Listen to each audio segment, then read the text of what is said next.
Olá, seja bem-vindo ao podcast Nossa História, Nossa Memória, projeto incentivado pelo Funcultura, Fundarp e Governo do Estado de Pernambuco. O nosso podcast escuta o tempo com o coração aberto.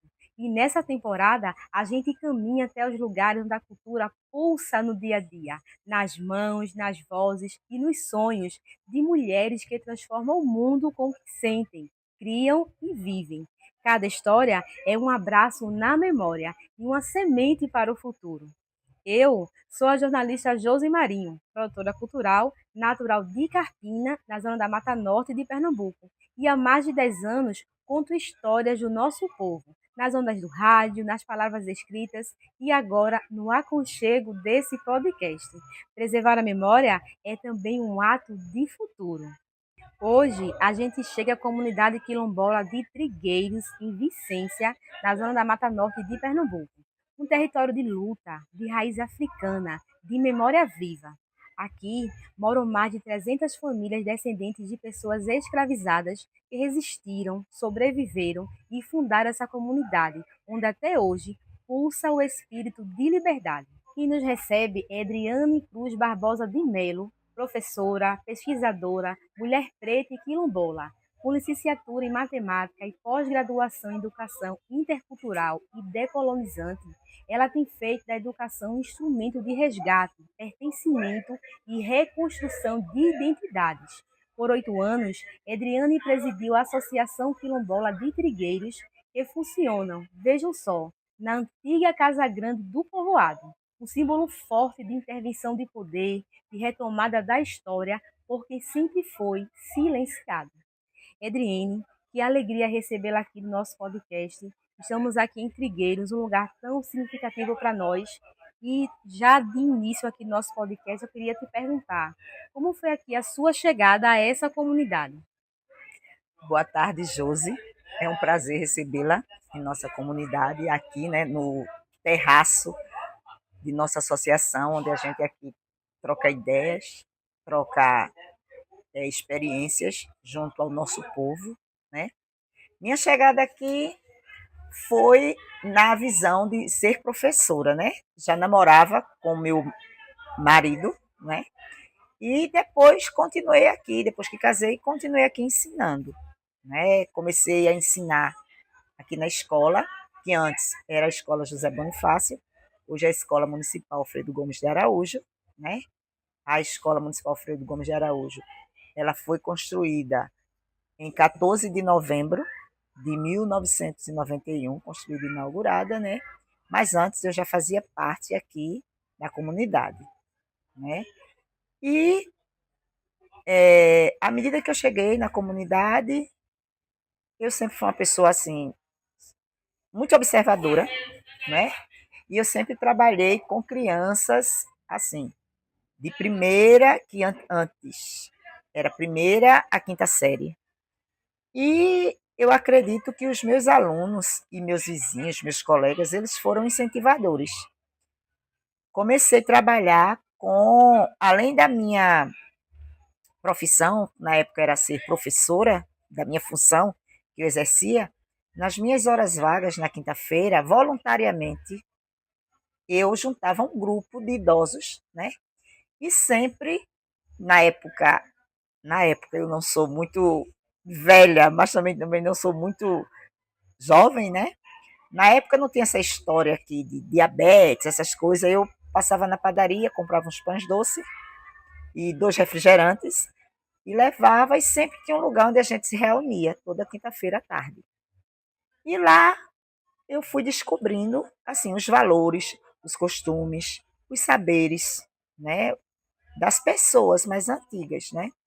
E muitas vezes eu não compreendia porque aqui na comunidade, mesmo com assim, não era do jeito que é hoje, mas tudo que se fazia muitas vezes era motivo de críticas destrutivas, porque só era coisa boa, eu percebia, quando vinha aquela parte cultural de maracatu, de cavalo marinho, de pastoril. A turma jovem não gostava, mas a turma mais experiente sempre participava. E no outro dia o comentário era que a festa tinha sido muito boa. pelos mais idosos. Sim. Quando se tratava da parte cultural, nessa questão do resgate, dos costumes do pessoal mais antigo, né? Então, sempre que a gente se encontrava, todas as quintas-feiras, no horário da tarde, de 1 às 3, aí a gente fazia comentários sobre o que tinha acontecido nas festas, nas coisas que acontecia. E sempre o pessoal dizia, não, é porque o prefeito, a prefeita, não faz uma festa que é assim, pra gente, é mais para a turma jovem, por isso que a gente não participa. Eu sempre perguntava, e por que não participa? Porque não faz parte da cultura nossa. E o que é a cultura de vocês? Aí elas sempre me diziam que a cultura delas era o quê? Como elas eram dona de casa, elas não saíam, elas tudo mais. Então ela gostava quando final de semana, né, vinha uma ciranda, quando vinha um maracatu, quando vinha um cavalo marinho, gostavam dessas atividades. E eu com isso eu fui me empoderando, né? E fui me empolgando também.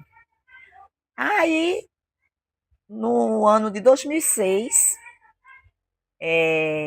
eu continuava professora e a ex-secretária de Educação, Sara Lima, eu sempre comentava isso com ela, na época que eu estava na sala de aula, né? Aí ela disse, Adriane, vai ter uma reunião, na época ela era secretária executiva de Educação, vai ter uma reunião em Gravatá. E eu faço questão que você vá, porque a gente precisa descobrir a identidade desse povo. Porque o povo não se identifica com o que geralmente a gente faz. Sempre a gente faz alguma coisa e você, ela dizia assim, e você sempre critica. Sempre você mostra um ponto negativo que eles acharam. E você vai fazer parte desse encontro. Você se dispõe? Eu disse, me disponho. Aí ela disse, você convide mais 2 pessoas. Aí eu fui convidei mais 2 mulheres. Dona Iraci Cabral, que fazia parte do sindicato dos trabalhadores rurais, e Claudenice, que era uma professora e era esposa de um vereador do município. Não era da minha comunidade. Ela era do município, em quem a secretária confiava bastante, né? Então eu me senti mais segura e fui. E lá eles pediram que eu contasse a história da minha comunidade. E após eu contar a história da minha comunidade, eles me pediram que eu pudesse gravar um vídeo pequeno, né, para mandar para a Fundação Cultural Palmares. E também, mesmo que a gente se identificasse, para mim foi assim um choque, porque eu não conhecia essa palavra quilombola, entendeu? E hoje eu entendo que essa palavra ela foi criada assim, politicamente, uma palavra para dar nome a pessoas resistentes, às pessoas de lutas. Hoje eu compreendo isso, entendeu? Então foi feito o vídeo e depois disseram que para a gente ser certificado, a gente precisava ter um livro onde as pessoas da comunidade assinassem, se autodefinindo enquanto quilombola. Que quilombola eram pessoas pretas, pessoas indígenas e pessoas brancas pobres, porque o quilombo ele é formado com essas 3 realidades. E nós tínhamos aqui as 3 realidades, que eram negros, né? Que eram índios, nós temos uma família aqui, Tibiriçá, e eram os brancos pobres, onde a maioria assim, se encaixa nos brancos pobres, tem os mesmos valores. Então, o que é que acontece? Eu saí porta a porta e apenas 2 pessoas da comunidade não se identificaram enquanto negros, enquanto quilombola, porque quando eu fui para a pesquisa eu não fui mais como negros, nem índios, não, eu já fui, né, com a palavra quilombola e explicando sempre o que era ser quilombola, o que era um quilombo, porque a gente era chamado de quilombolas. Aproveitando assim, Adriane, como é que foi a aceitação da comunidade? Eles, a princípio, aceitaram essa colocação ou tiveram alguma resistência ainda? A princípio, eles não aceitavam. Por quê? Eles entendiam que ia voltar tudo. Todo aquele antepassado de escravidão, de tortura, eles diziam sempre: "Oxe, a gente vai voltar a ser escravo de novo? A gente já saiu, hoje a gente é liberto", né? E isso, assim, eu foi feito várias reuniões, assim, várias pessoas foram convidadas, pessoas assim da comissão estadual quilombola, outras pessoas que estavam mais por dentro do que eu, que já estava caminhando, né? Nesse momento eu agradeço muito a seu José Carlos de Castanhinho, a seu Expedito de Timbó, a dona Fátima de Onze Negras, a Givânia, uma das fundadoras do movimento em Pernambuco. Então elas vinham sempre para a comunidade e a gente sempre fazia um intercâmbio para que a comunidade cada vez mais se autodefinisse. E dessa maneira a gente conseguiu levar para o pessoal a mensagem e mostrar que a gente estava participando de um movimento onde nós teríamos vez e voz. E a partir daí, nós começamos a frequentar ambientes que a gente nunca havia frequentado, tipo o INCRA, tipo conferências municipais, estaduais, nacionais, entendeu? Começamos a ocupar espaços, como no INCRA também em Recife, no INCRA em Brasília, e entender melhor esse processo do movimento quilombola na nossa comunidade. Você traz, Adriene, uma explicação bem mais ampla para o termo quilombola, porque até então a compreensão que a gente tem é que quilombo, né, é uma expressão dada à comunidade formada por pessoas apenas negras que fugiram da escravidão. E agora você traz uma concepção bem mais ampla, bem mais diferente das pessoas aqui em Trigueiros. Aí o que acontece? Quando a gente começou a se mobilizar, né, que o pessoal entendeu. Então, quando isso começou em 2006, em junho de 2006. Então, quando nós fomos certificados, de imediato, nossa certificação, ela foi destinada a todos os ministérios em âmbito nacional, certo?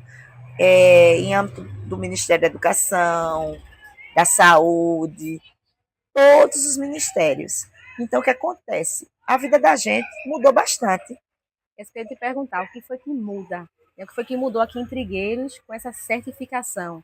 E assim, qual o teu sentimento? Porque assim, você é uma líder comunitária, uma mulher que resistiu, né? Realmente você aproveitou a oportunidade, foi atrás, lutou por uma comunidade. Então, foi um objetivo Por uma muito maior. É causa. uma missão, a causa que você abraçou aqui em Trigueiros. Qual foi o teu sentimento?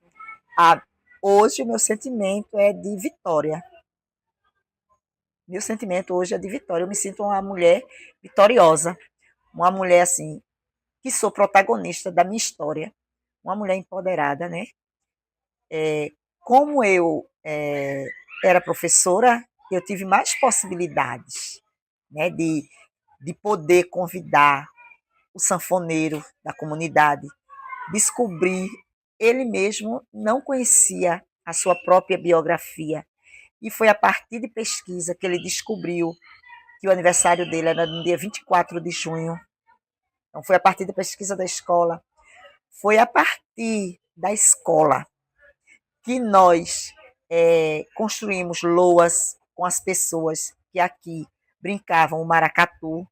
Né? Hoje, nós não temos mais o maracatu, porque na época nós tínhamos Boquinha, que tinha um maracatu, que a gente chamava maracatu de Boquinha. Boquinha foi um dos caras, mesmo jovem, ele já trabalhava com barro, ele fazia tijolos manuais com barro de massapê, e hoje a gente tem uma cerâmica na nossa comunidade, né?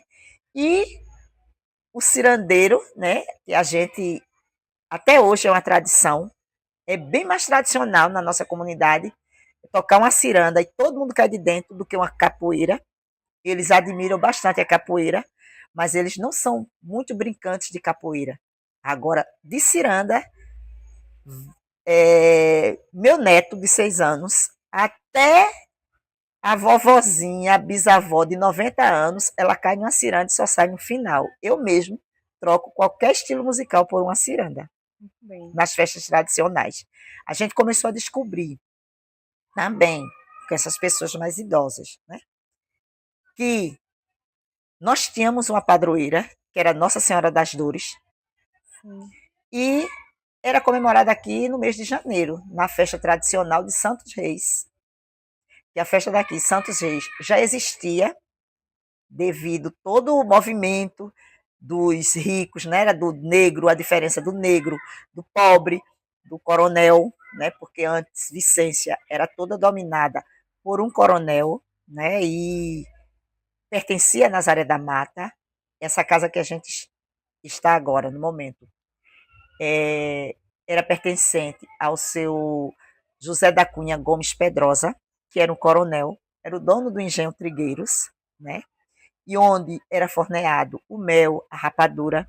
A gente tem uma família aqui na comunidade que é toda conhecida como foguista, Dona Dourinha.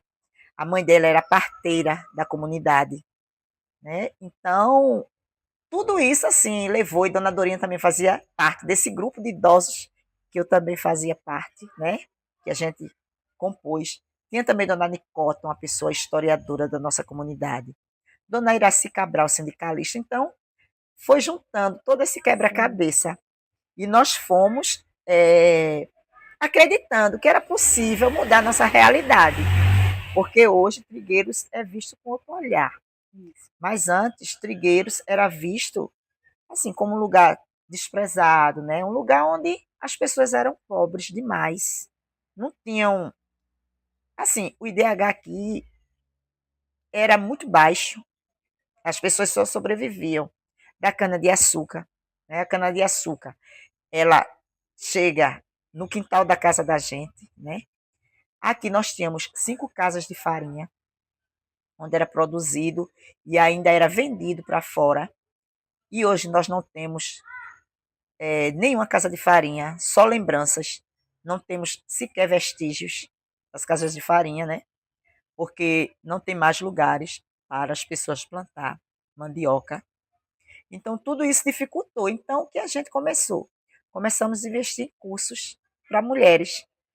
Começamos a partir da Lei Maria da Penha, né? Comecei a fazer parte também do CEDIM, né?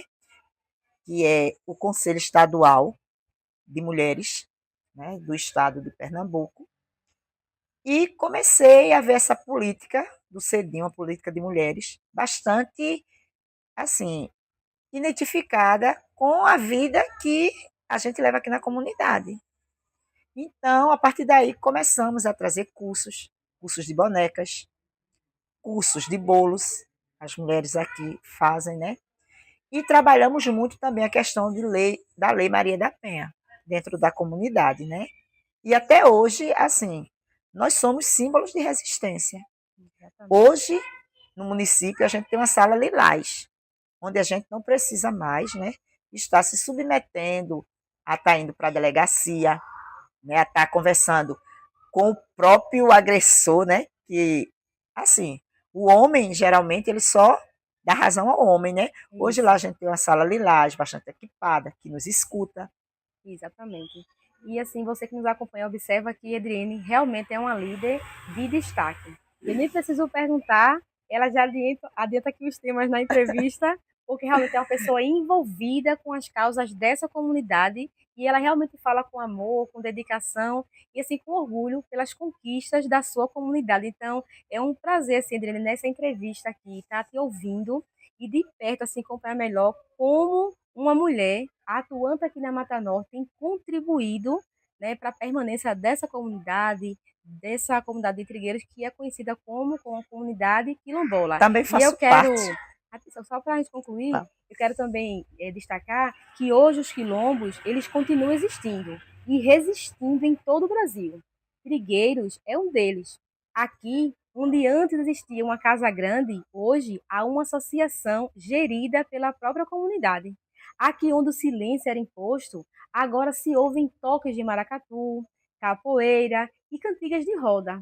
E Zumbi dos Palmares, ele é símbolo da resistência negra e é lembrado logo na entrada da comunidade. O mural em azulejo nos convida a lembrar que liberdade, ela não foi dada, mas ela foi conquistada. Zumbi foi mais do que um nome, foi um grito, foi luta, foi vida em fuga e em fogo. Ele nasceu livre, Em 1655, em Palmares, acredita-se que ainda na infância foi capturado e passou a sentir o peso da corrente. Mas ele rompeu os grilhões com coragem. Foi um líder e um dos maiores quilombos da história. Zumbi ele fez do mato morada, da liberdade bandeira, da resistência ele fez um legado. E aqui, em Trigueiros, que você destacasse, Adriene, esse símbolo que já se tem na entrada da comunidade, desse símbolo de resistência. Para a gente foi um presente, né? Onde aquele símbolo, aquele busto de zumbi, ele estava no Engenho Poço Comprido. Só que como o engenho ele é tombado pelo INFAM, então o INFAM viu que a história de zumbi não estava sendo contemplada no engenho e pediu que a FAV procurasse, né, uma instituição que trabalhasse essa questão, né, do negro, da luta, da resistência. E nós fomos presenteados pela FAV no dia 20 de novembro de 2010, né, com um busto de zumbi na nossa comunidade. Foi um dia de festa. Nós, como símbolo de resistência, não só temos o busto de zumbi, temos também uma planta, baobá, que é o símbolo da resistência do quilombo de Pernambuco, que ela é plantada num loteamento que nós conseguimos fazer, né? O loteamento, inclusive, recebe o meu nome, né? Adriane Cruz Barbosa de Melo, né? E lá cada rua é identificada com o nome de uma pessoa assim que contou a história, que fez história em nossa comunidade, como Dona Raquel, como Dona Nicota, como Dona Iraci, como Dona Dorinha Foguista. Então, assim, e enquanto educação, eu me sinto uma professora, assim, hoje gestora da escola, mas eu me sinto muito feliz, muito contemplada, porque hoje estou na escola, né, quilombola, desde que ela esteja implantada, ela não é estadual, ela é a nível de município, né? E da minha escola, meu aluno, né, um ex-aluno meu, hoje eu tenho o prazer de dizer e me orgulho bastante, dizer que ele foi um aluno da escola Alfredo Gomes. E ele hoje, ele é o meu gerente de educação escolar quilombola no estado de Pernambuco. Nossa, que E orgulho. eu me sinto bastante orgulhosa. Como também tenho muito orgulho em dizer, quando eu fui fazer o local shop, né, juntamente com o Pro Rural, com a doação do fundo japonês para a reconstrução dessa casa que nós estamos, quando eu cheguei lá, eu fui surpreendida, né, porque quem ganhou a cotação foi também um ex-aluno nosso, lá de Jair, aluno da nossa escola, e ele veio para cá, ele ganhou a proposta da licitação e ele quem reconstruiu toda essa casa, junto com nós da associação. Vamos aproveitar e contextualizar, né? Esse evento aqui nessa varanda pertencia à Casa Grande, que você já trouxe algumas informações para a gente, mas hoje, como é que a associação ela funciona? O que de fato Uhum. vocês ofertam aqui para a comunidade? Olha, na verdade, hoje a gente oferta cursos, formações, entendeu? Antes nós tínhamos o leite de Pernambuco e nós tínhamos feiras doadas pela Conab, entendeu? Só que agora, nesses governos, você sabe que a gente, de 2003, né, até um certo tempo, a gente construiu. Teve um tempo que tudo foi desconstruído, principalmente nas políticas que afetam as mulheres. Agora é que a gente está novamente se levantando, né? Porque a política que a gente passou, a gente tem que observar que a gente foi muito prejudicado, porque além de mulher, negros, quilombolas, nordestinas, não é verdade? De Pernambuco, não é? Então, tudo isso teve todo aquele contexto assim contraditório o que a gente estava trabalhando.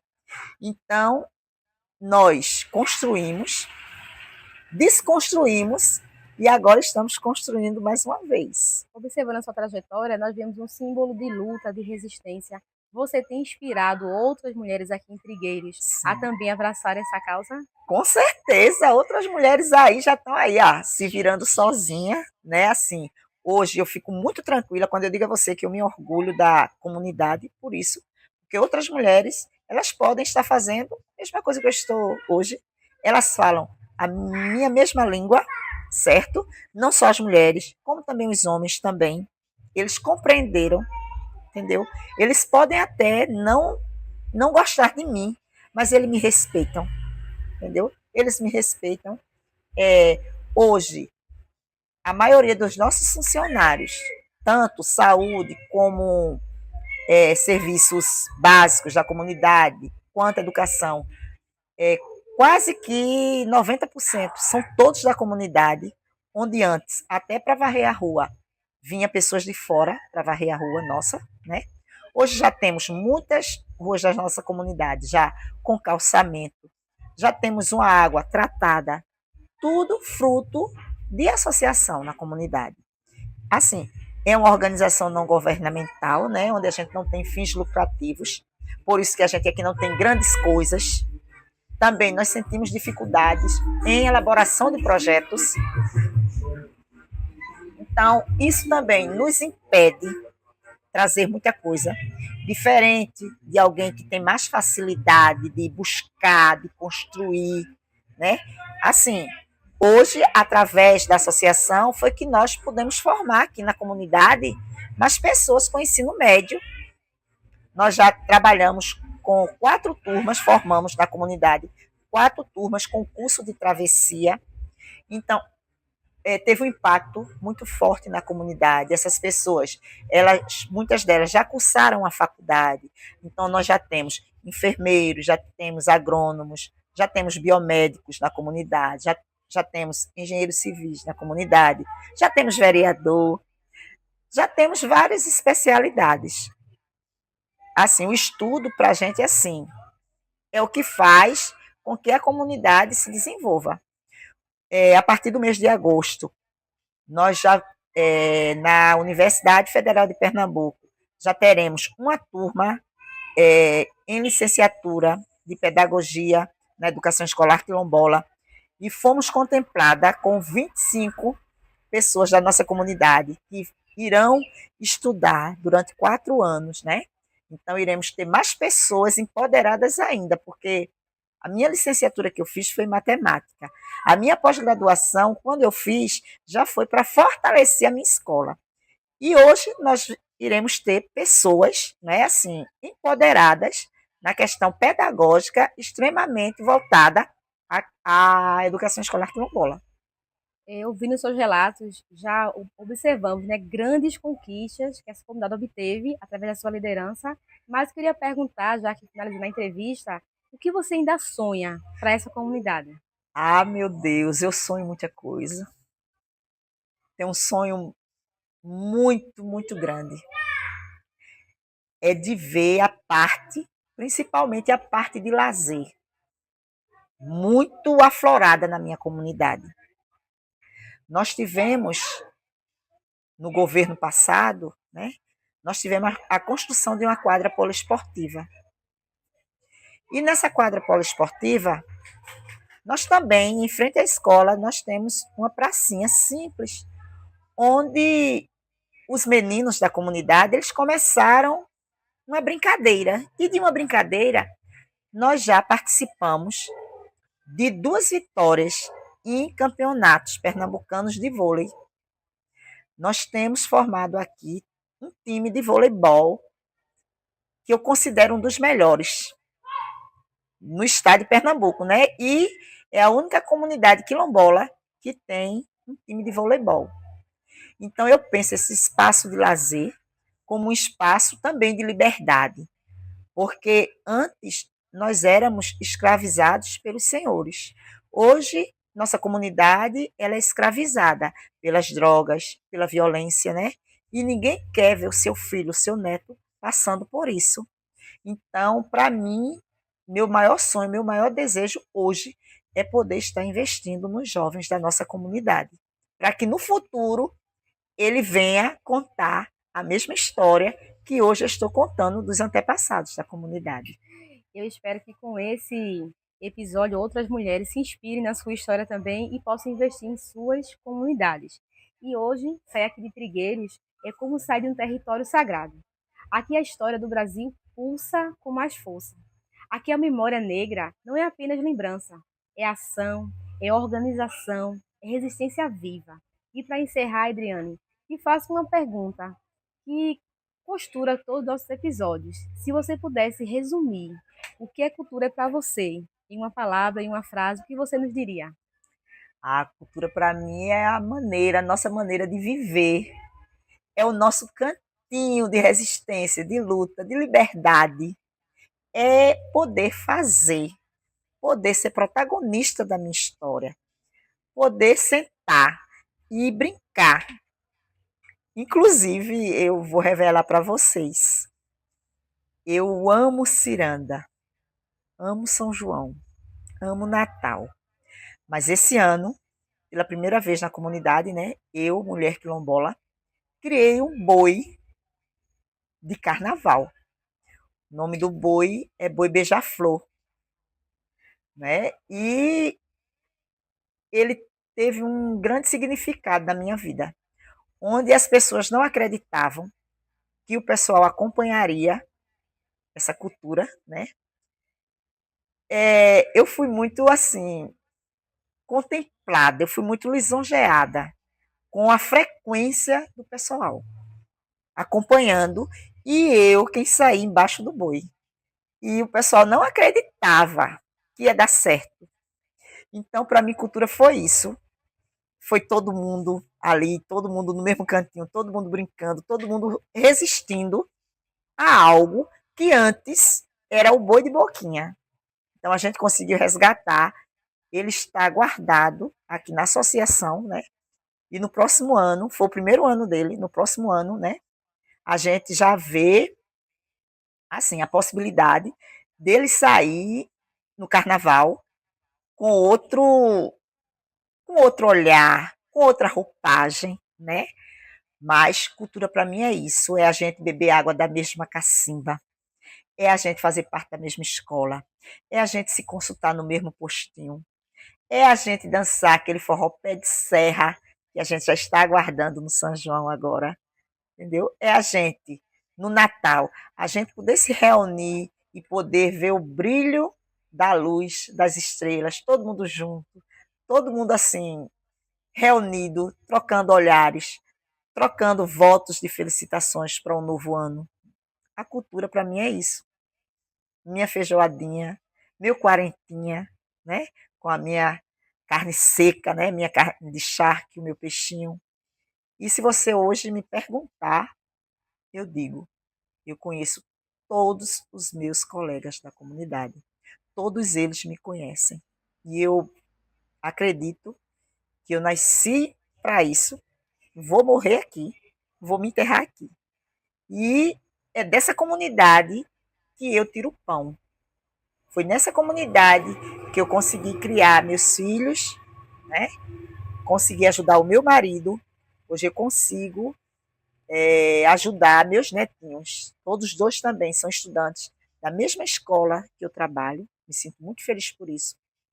Foi onde meus filhos estudaram, minha nora estudou e meus netinhos estão fazendo parte dela.